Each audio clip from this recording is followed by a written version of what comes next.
it's very important for us that you come to Providence and you're not just sitting in a function hall where you could just as well be in Kansas City or something like that, that you get to enjoy and experience Providence, wet and dry. But I want to also say to Big Nazo, they do have a special program that's a little bit hidden in the program. It's for people that wish to be abducted for maybe about 2.5 hours. If you delve a little bit, not much room, very limited capacity in their ship. But look for that on the schedule, and if you're willing to be disappeared for a little while, consider joining them for that. Anyway, thank you, Ann. You wish to join us?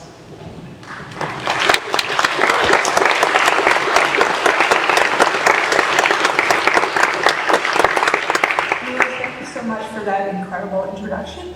You're not going to make me cry. That's awesome. So I did write something that I wanted to share with you. 2 years ago, I had the honor of standing in this very same spot to welcome you to this prestigious conference. I was a bit shaky and unsure, as it was almost like a rebirth and a reconnection as we were finally able to gather together after 2 years into the pandemic. At that time, I was still trying to figure out how to be with people again. I hope I'm more sociable this time. When I was here, I received myself the warmest, most kind welcome from all of you as I stood here. I could feel it in my body. And that feeling followed me home to Tallahassee after the conference, and it continued to carry me through good times and bad. And now, I stand here again in place of my husband, Jeff, in gratitude and thankfulness for all this community continues to provide. For those of you who were here back then, you may remember that Jeff was suffering from a tick bite that had potentially passed along Rocky Mountain spotted fever. Luckily, he did not contract that disease. I'm speaking in his place today because he's currently recovering from a nasty case of COVID. I have no idea why this keeps happening to him. Maybe he's spending too much time in Area X and there's something in the water. He really wanted to be here to welcome all of you, and he appreciates all the kind words sent to him wishing for wellness. I hope I am able to convey to you just how important this community is to us both. In the past, weird fiction has gotten a bad rap. It was literature that was pushed to the edges away from polite society. But today, and also I see possibilities in the future, weird fiction is becoming more and more welcome into the mainstream without losing any of its power or influence. I've been reading weird fiction my whole life and editing it for most of my adulthood. Surprising as it may seem, I find this kind of fiction somehow comforting. Like a warm sweater or a bowl of mac and cheese.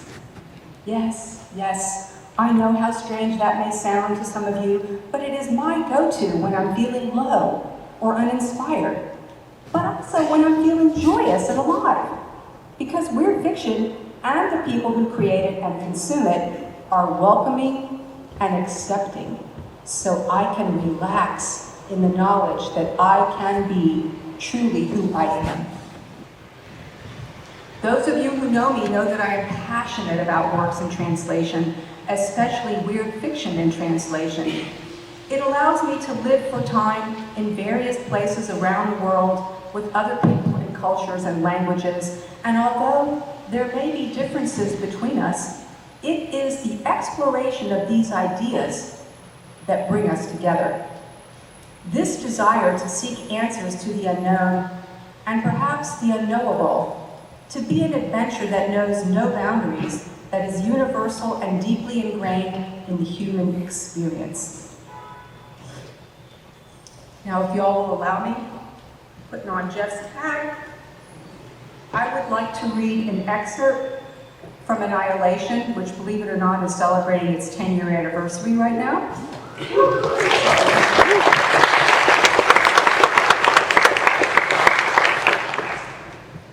I would like to read the part where the biologist confronts the crawler, like many of us confronting the weird for the first time. I want you to hear what happens to her. I had only made it a step or two when I felt a rising sense of heat and weight and a kind of licking, lapping wetness, as if the thick light was transforming into the sea itself. I had thought perhaps I was about to escape, but it wasn't true. With just one more step away, as I began to choke, I realized that the light had become a sea. Somehow, even though I was not truly underwater, I was drowning. Then I felt the impression from behind me of hundreds of eyes beginning to turn in my direction, staring at me. I was a thing in the swimming pool being observed by a monstrous little girl. I was a mouse in an empty lot being tracked by a fox. I was the prey the starfish had reached up and pulled down into the tidal pool. In some watertight compartment, the brightness told me I had to accept that I would not survive that moment. I wanted to live, I really did, but I couldn't any longer. I couldn't even breathe any longer. So I opened my mouth and welcomed the water, welcomed the torrent, except it wasn't really water.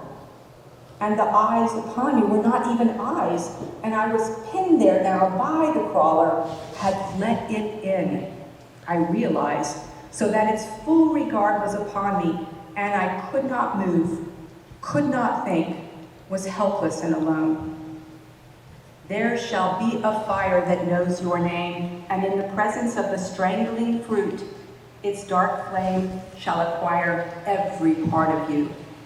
Then the terrible invasiveness was gone, ripped away, and with it the sensation of drowning and the thick sea that had surrounded me. There came a push, and the crawler tossed me aside down the steps. But I couldn't stay there, still within the range of its regard. I had no choice now, throat raw, my insides feeling eviscerated. I flung myself down into the greater dark below the crawler, on my hands and knees at first, scrabbling to escape, taken over by a blind, panicked impulse to get out of the sight of it. Only when the light behind me had faded, only when I felt safe did I drop to the floor again. I lay there for a long time. Apparently, I was recognizable to the crawler now. Apparently, I was words it could understand. I wondered if my cells would long be able to hide their transformation from me. I wondered if this was the beginning of the end. But mostly, I felt the utter relief of having passed a gauntlet, if barely. The brightness deep within was curled up.